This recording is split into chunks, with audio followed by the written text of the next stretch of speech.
I'll start just sort of a quick overview because there are some folks who are newer to Build, but just sort of who we are and what we do as an organization. And, sort of simply put, we're here to help young people who are facing obstacles in life to really help them succeed and get on the direct path that they need to be, whether it's education, employment, just kind of really being in a safe space in their life. And so Build has been doing this work to transform young people's lives for 51 years now, so since 1969.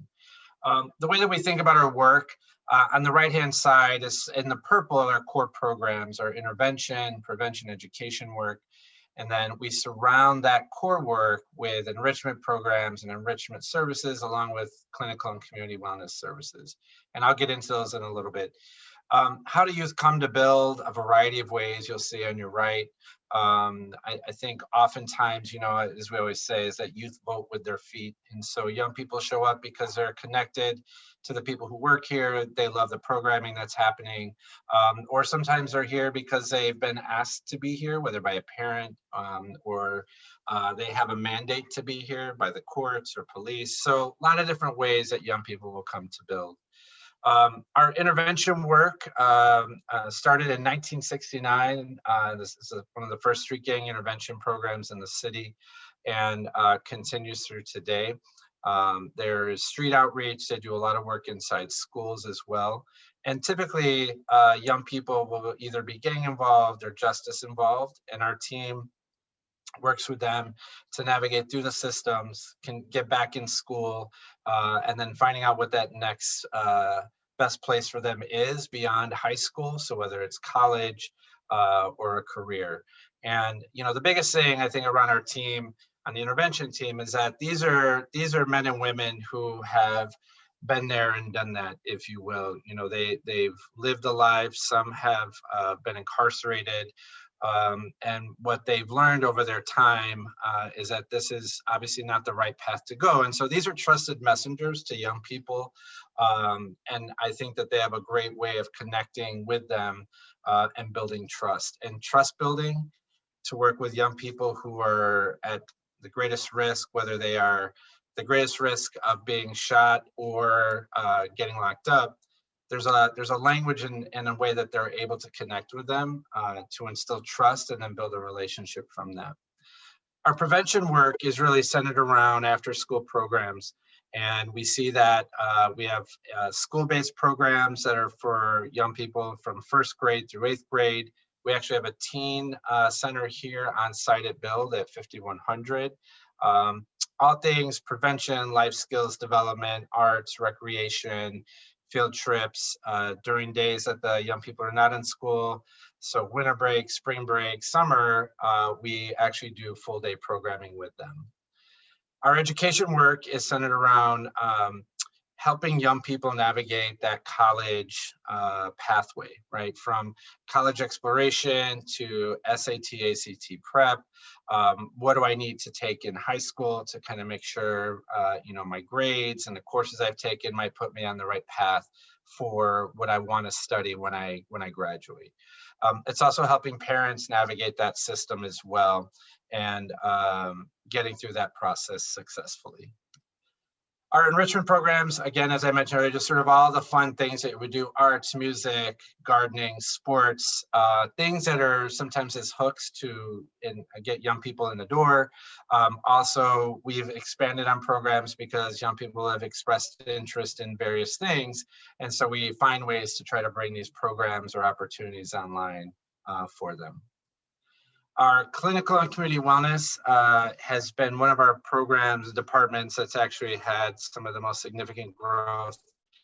And it really is the one-on-one connection with young people in a therapeutic setting, helping them process some of the trauma and the things that they've been managing through by themselves, but now they have a trusted source, a therapist, who can walk them through and support them through that. We also have added in the last year and a half our crisis response unit, whose job is to respond when there's been a shooting or a homicide.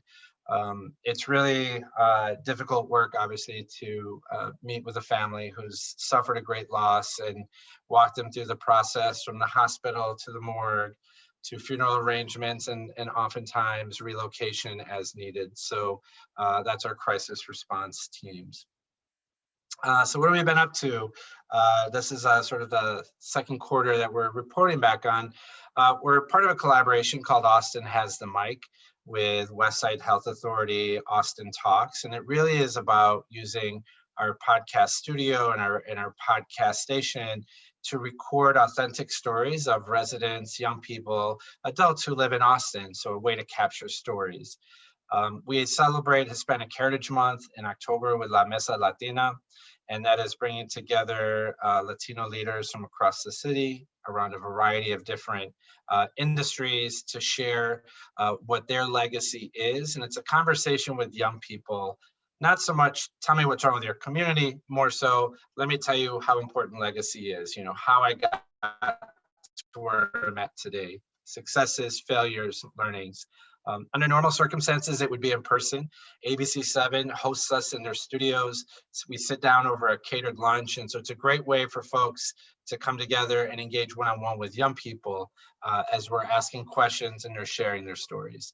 We also held a Workforce Readiness Festival in November, which was great. It was all held here on site. So virtually the recordings happened here, spaced out throughout the buildings, but it was streamed live and virtual for our young people. And that was in a collaboration with two other groups as well, Your Passion First and Mi Casa es Su Casa.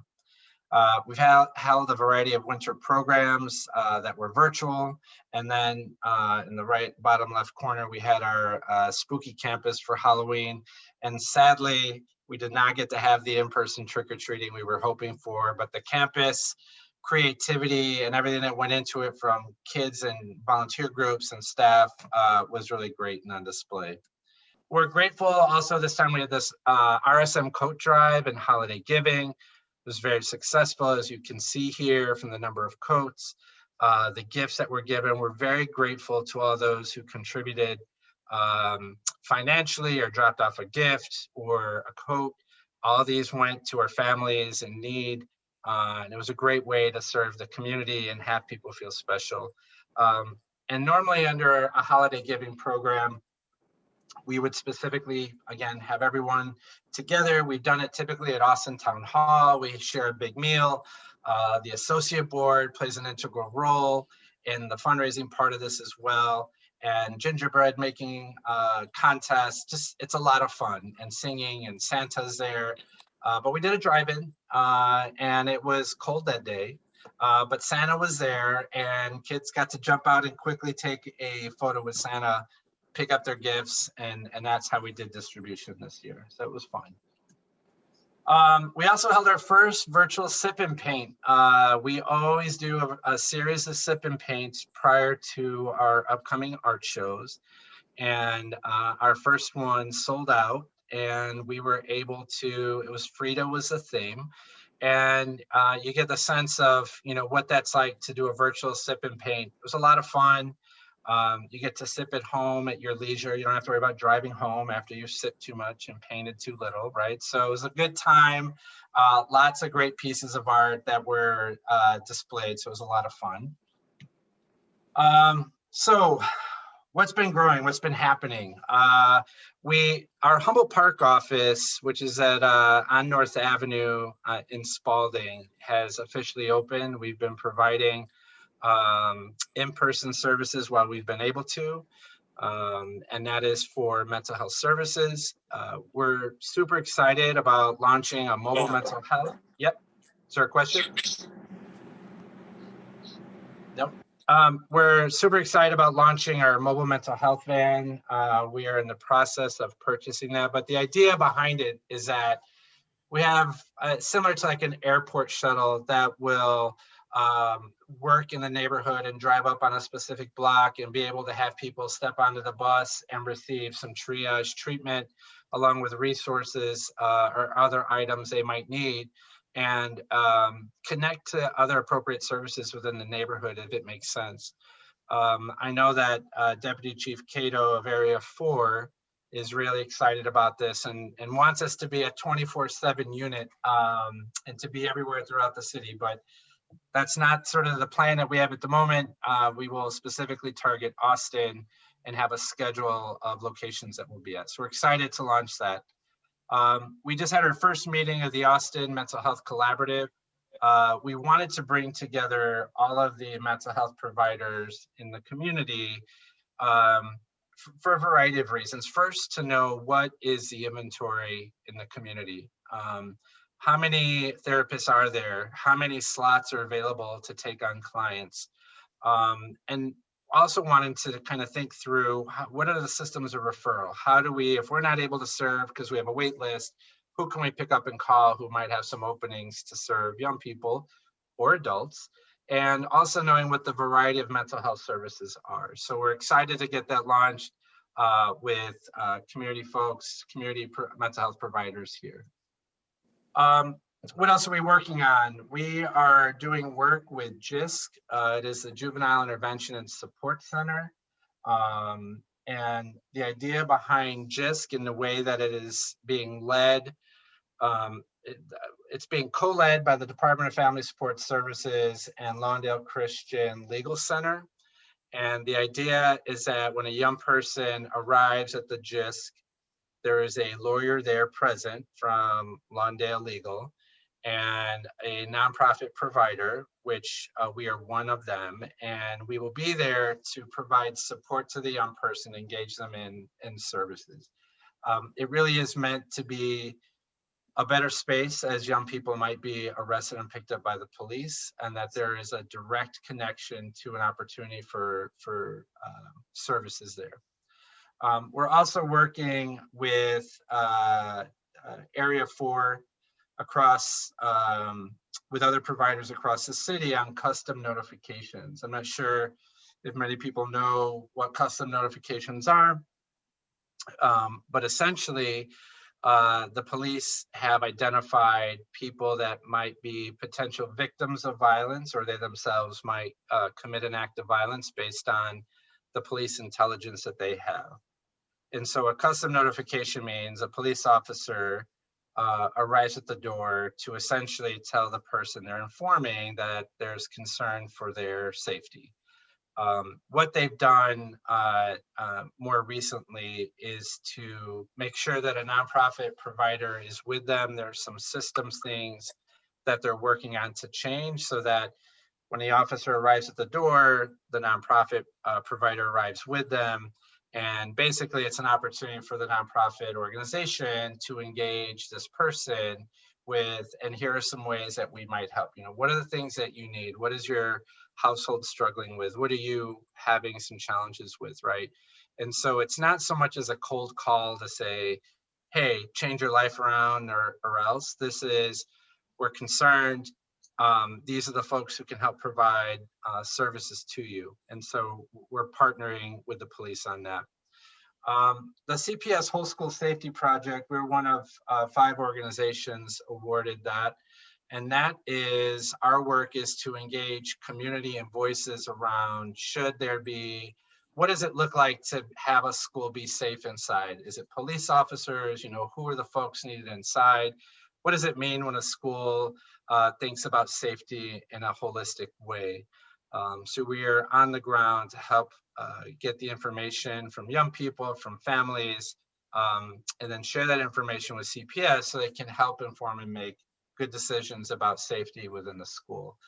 You may have heard, it was in the media a while back, that there was some great concern about having police officers inside schools. So definitely there's probably 2 sides and 2 camps for that, but we are going to be gathering information from community to help inform CPS in their process. Adam, and then, yeah. One question, this is Matt. Yeah. So I love some of these new items. I mean, in particular, I know the custom notifications has gotten a lot of good press. I know it's kind of pushed as a success story. I love that we're involved with that. I'm just wondering, as we get into these, will we be capturing metrics or case studies to demonstrate the value? always looking for those number things to say, yep, and this is what we do. Sure. I think in thinking about each of these, so let me start with JISC. If you do any sort of research or Googling on JISC, you'll find out that part of the problem with JISC is they just haven't had good data. And so this is an opportunity to really change that narrative. And when you have a nonprofit provider in the mix with them, we are responsible for the data. So who we're connecting with, number served, sort of what were the services received, and sort of charting and seeing what that outcome looks like when a young person is followed through with services. So that will be new. And on the custom notification side, CPS will be tracking that, each successful sort of contact, and they track it a bit differently. So for them, a point of contact is a point of contact, and I believe that's about where it ends. For us as a provider, that's the beginning, right? So that's the point of contact will be then, did you connect with services? Did we make a referral, and following up and making sure that there was an opportunity for whoever was notified to have services made available to them. So we will track from the point of notification forward, but we have what police are tracking, what we are would be in some ways a little bit different. Okay. Yep. Great. Yeah. Just want to make sure we get credit for what we do. And if we can ride the coattails of a successful program and be an enabler of that, all good. Yeah, and look, we're clear that, some of these things, not everyone is in support of. And I think across the field, there's some mixed reviews on that. And that's, again, because historically, right, there have been some challenges, I think, both for JISC and I think notifications have done a fairly decent job, but this is about the next step and trying to do much better, right? And so I think that's what we're hoping to be a part of, how we can help make these things better for our young people and the folks that we're in contact with. The new workforce partnerships that we're excited about, which will launch in tandem with our when our new building comes online. But Inspiration Kitchens is going to be working with our community and with our young people and with adults on the culinary arts, prepping them for careers in that field. Revolution Workshop also will be working with our young people. We have a wood shop that will be in our new building, and they will be providing carpentry skills. And when a young person turns 18, they're eligible now to go into the official program and work towards an apprenticeship and get, sort of through the process and get a real good full-time paying job in a trade. Metro Edge is a partner of ours who is setting up a data center in the medical district, and we are going to be a partner of theirs to help train folks, young people and adults, on how to work inside of a data center. So our Makers Lab will be outfitted with some of the pieces of the data center as part of the training. And the idea behind all this, right, is about creating jobs and how do we get people to move forward in a career and a path that pays them a livable, sustainable wage. So those are some of the new partnerships that we have. I just want to quickly, for those of you who don't know or haven't seen our capital projects, we're super excited about it. The current building is here where my cursor is, and then this is to add 40,000 square feet of new space, 3 stories, and connect it to the current building for a total of 50,000 square feet of space. It'll be state-of-the-art teen and community center, a place where everyone can come in, receive a service, can be there, can use the amenities of the building. Another view from the backside with our farm. And just a couple inside shots. This is our gym with a track on the 2nd floor and some really cool key pieces within the building. We'll leave it as a little bit of a surprise, but we're excited about that. And our plan for the gym really is to keep it from early in the morning to at least midnight. We really want this gym to be accessible and usable by the community, so folks of all ages. And then here's just a quick look at the 2nd floor with this great teen lounge that looks into this game room. And we have our counseling sessions in our offices here as well. we just want to give you a quick peek inside to let you know and talk about what's, coming down the path, what we're working on. And the last bit, the Black Table will go live. It too will be virtual, and similar to La Mesa Latina, it's engaging Black professionals from across various industries, sharing their stories of legacy. And that will come online February 8th through the 12th. Our virtual art show, this will be the first year we've done a fully virtual art show. It'll be March 3rd through the 5th. Our theme is purposed for this moment. And we're very excited about that. And the art will be great. And lastly, our annual gala, May 19th, finalizing sort of the touches on that. It looks like it'll probably be mostly virtual. Or some version of a hybrid perhaps, but as with everything, we're watching the COVID rates and making good decisions because we want to keep people safe and healthy throughout everything. And that is it. So I will stop there and see if there are questions. Kirsten, I don't know if you got anything in the chat or. I do have a few in the chat. Thank you so much, Adam. Yeah. I'll read some of the ones I have, but please feel free to chime in, anyone else who has them, and to unmute yourself and ask directly. The first one had to do with the mental health collaborative. Adam, they want to know if that group has identified any obstacles that can be addressed. At this point, the first meeting, that our second meeting will dive into sort of what are the gaps, what are the obstacles. I think it was more of sort of getting to know who all the players were. And I will say that all of us knew each other, so it wasn't a meeting of strangers. I think there's some question as to how will it all work and what will it look like. So we're excited to tackle that in our next meeting. And we have a survey that's going out to each of them that will sort of describe an inventory of their mental health services, ages and populations that they serve, and we're going to use it as a kind of a stepping off point for our next meeting. I have a quick question. Yes. The mental health care area, you talked about the mobile mental health, which I think could be really incredible. Will that be after the virus has settled down, or are you planning on doing it during this? Yeah, I as with everything we've done, we're very careful to not put folks at risk. And so, we'll follow certainly all CDC guidelines, and, the same way that we are in person with the mitigations that are in place now, we follow those. It's what we're figuring out now at this moment is, is it safe? The bus really, in theory, is not meant to really hold more than the person who may be stepping on for a triage conversation and the therapist. So there's some things that we're still ironing out, but very careful about, COVID and making sure we don't have a COVID bus that is now around the neighborhood, right? Because that would. How do they know where that is going to be? How do they know? Yeah, good question. So I mentioned briefly a conversation with Deputy Chief Cato, who is willing to work with us and our commander here in the 15th district to identify sort of what they think would be good spaces for us to pull up and be available.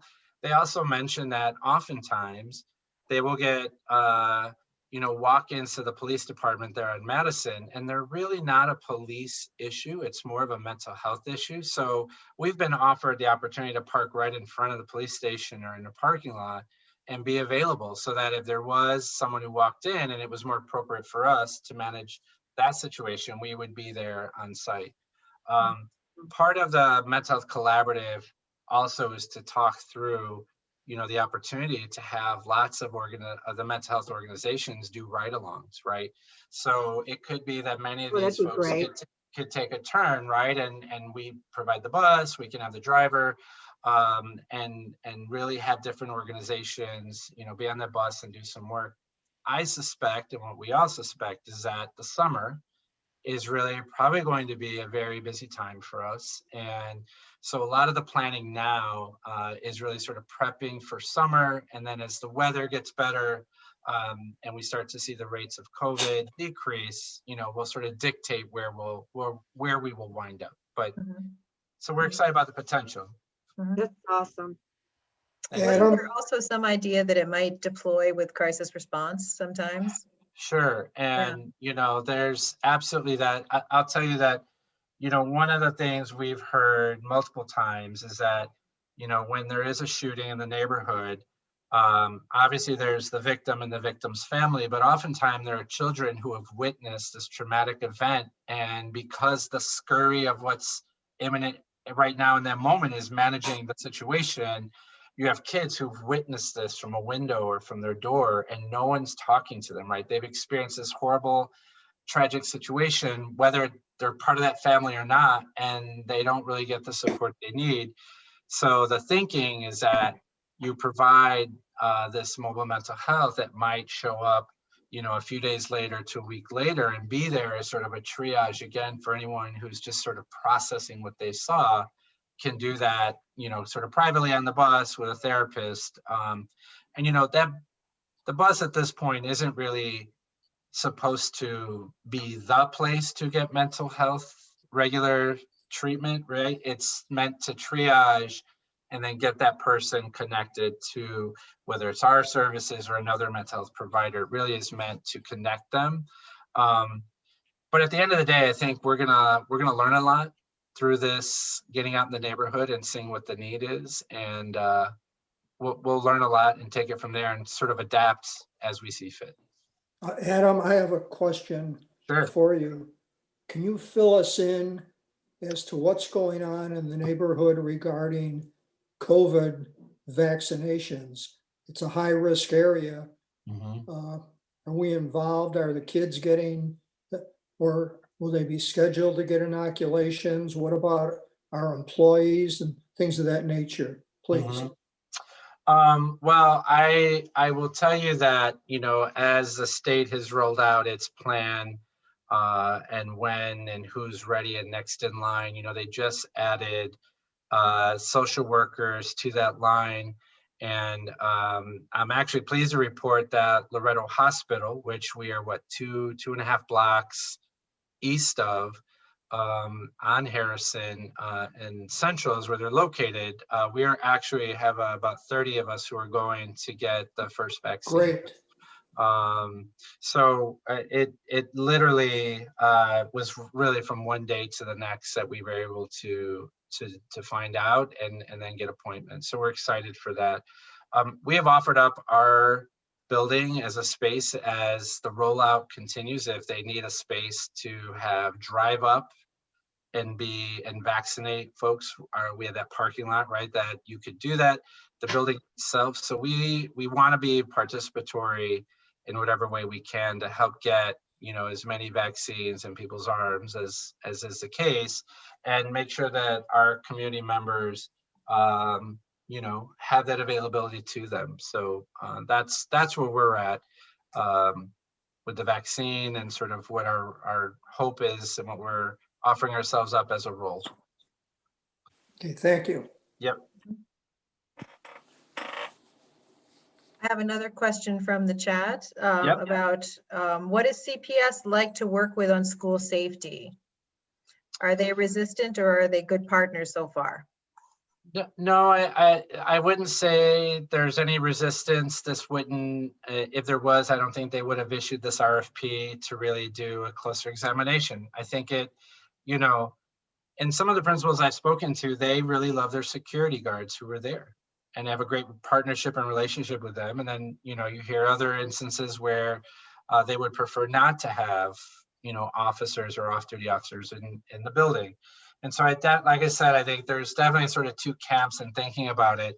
But, this is about getting voice and counting the voices and hearing what people have to say about it. Because, if the overwhelming majority of folks from the neighborhood, parents, right, who send their kids to school every day, are saying something different, then their voice needs to be heard. So our job is to gather those voices and then present the information back to CPS. So at this point, we haven't seen any reticence or anyone being combative or difficult about it. It's a process that we're going to watch and kind of see how the information comes in. So I think the fact that they issued that, to me, is a good example. Now, we'll see what all the data comes back and says, right? Does it say get rid of all of the security guards in schools, or does it not say that?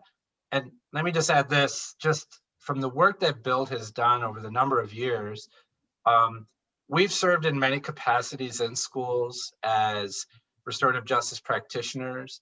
We've broken up many fights. We've been there to talk to young people who brought drugs into schools. We've played a lot of roles. And so I would vehemently say, yes, it is very possible to have, build staff or other nonprofits who do this work to be inside schools, right? They are the eyes and ears of the community, of the streets and what's happening typically. And what happens in the street translates to the school, and what happens in the schools goes back out. So to have that, connection inside and outside, I think makes a lot of sense. And our teams have been the ones who've gone in to really stop something before it steps off, because they heard of what happened the night before in the street, knowing that when the morning came the next day in school, there was potential for retaliation. So I'm biased, I will say, but I'm also not a principal. So it's not my space to say what the needs of a school are. I can just speak to the experience we've had inside a school.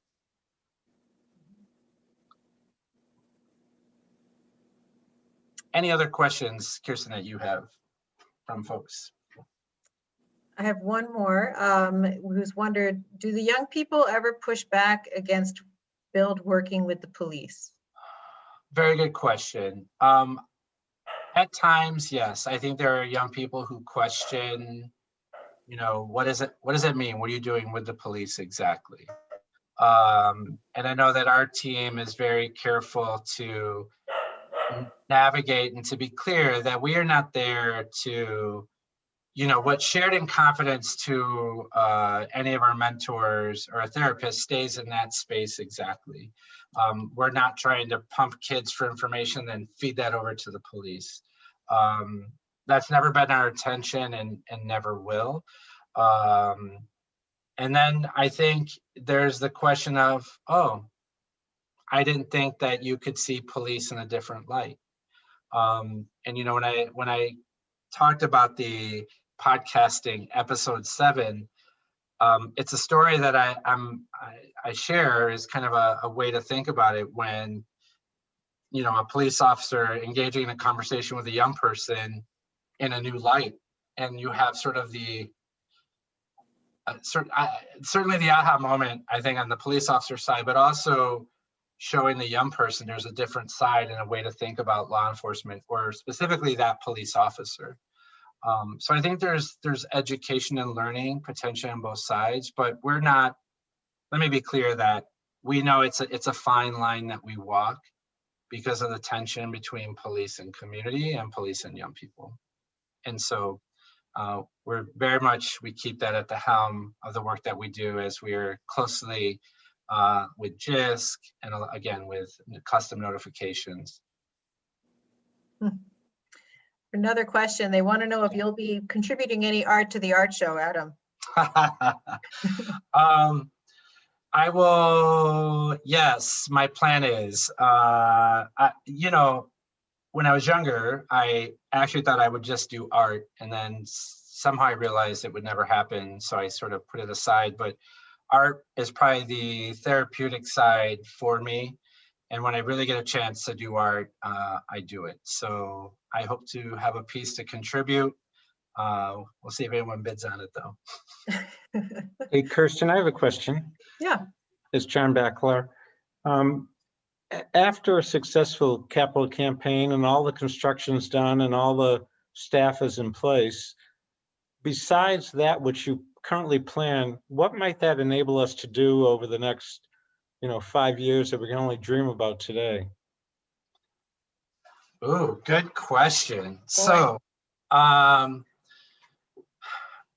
think that what we envision that, this campaign and to your point, what would that allow us to do? Certainly between, the first and foremost is to serve more people, right? And more young people, adults in the community would have access to the center. And, someone here put it simply, a destination, a place that folks who live here in this community want to go to for a variety of reasons. And I think, is that quantifiable?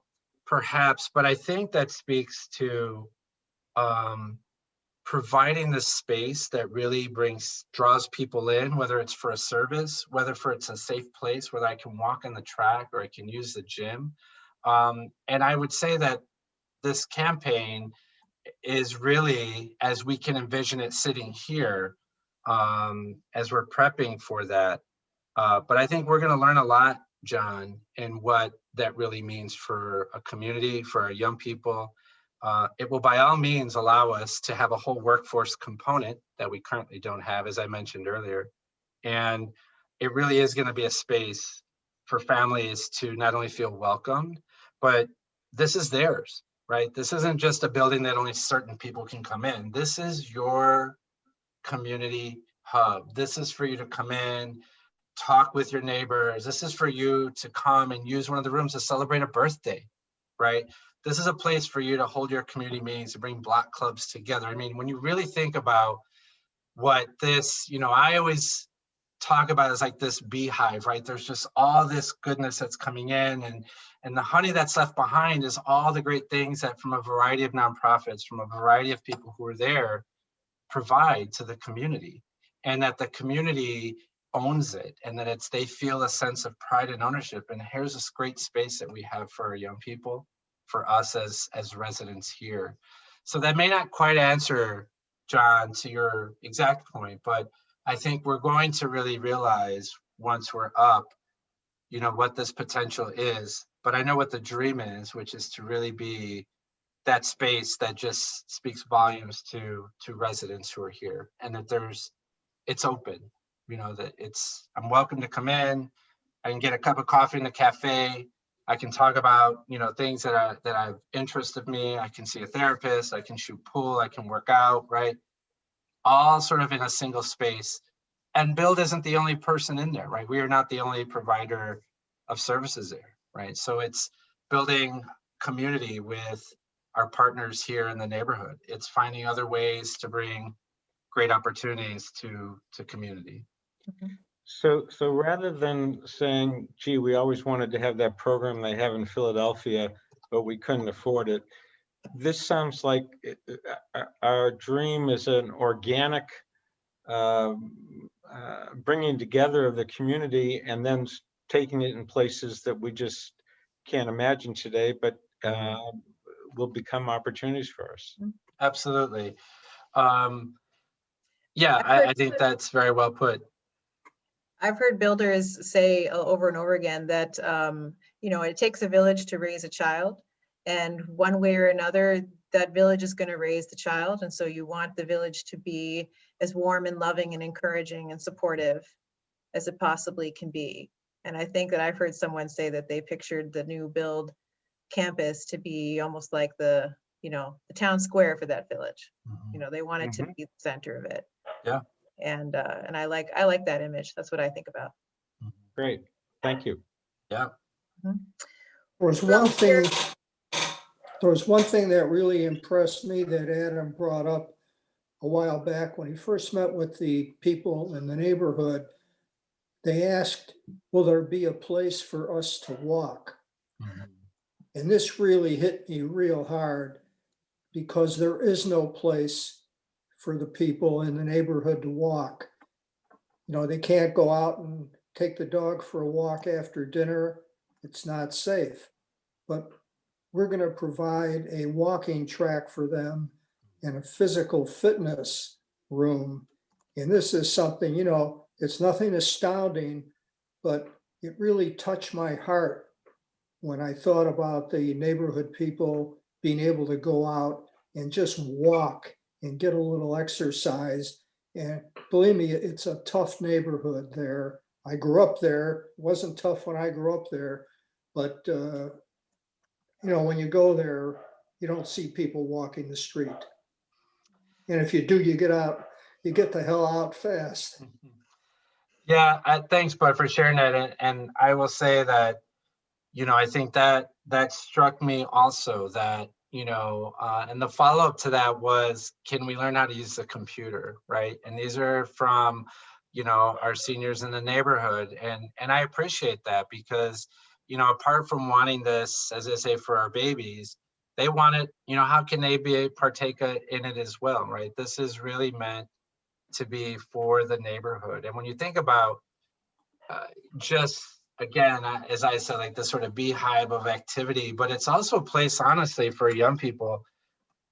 I don't always have to be programmed. And I think sometimes we get in the space of kids need a program to do all the time, when the reality is sometimes our young people from coming from trauma need just a place to sit and be, right? To hang out and just have a dialogue without someone like tapping you on the shoulder, okay, get ready for your next X, Y, and Z.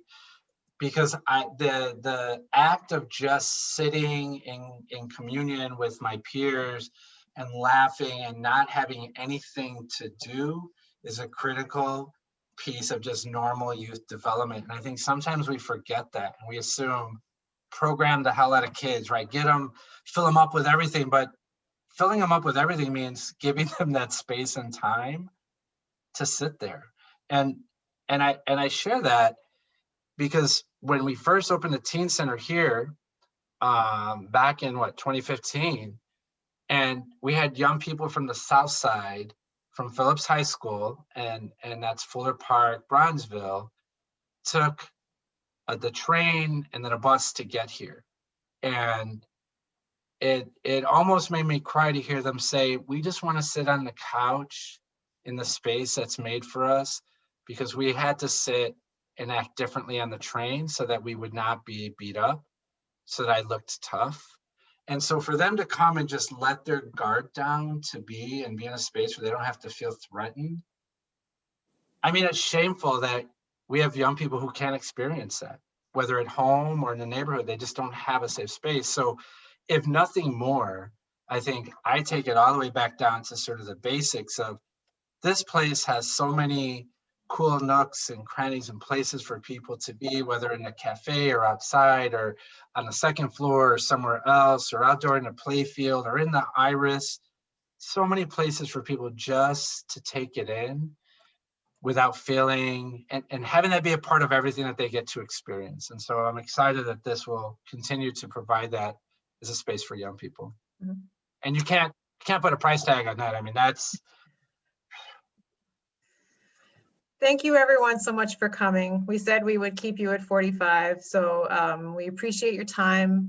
We appreciate you joining us and staying some extra minutes. And, I'll say what Adam says all the time, please be in touch separately. I know there was one question in the chat, which we can't answer on the air here, but we will get to you back, AJ, I promise. This was a really great question about e-learning. So thank you again. We hope to see everyone again for our third quarter call. And we really appreciate everything you do for Build. I mean, it's very literally true that we couldn't do any of this without you. So Absolutely. Thank you guys so much. Bye-bye. Thank you.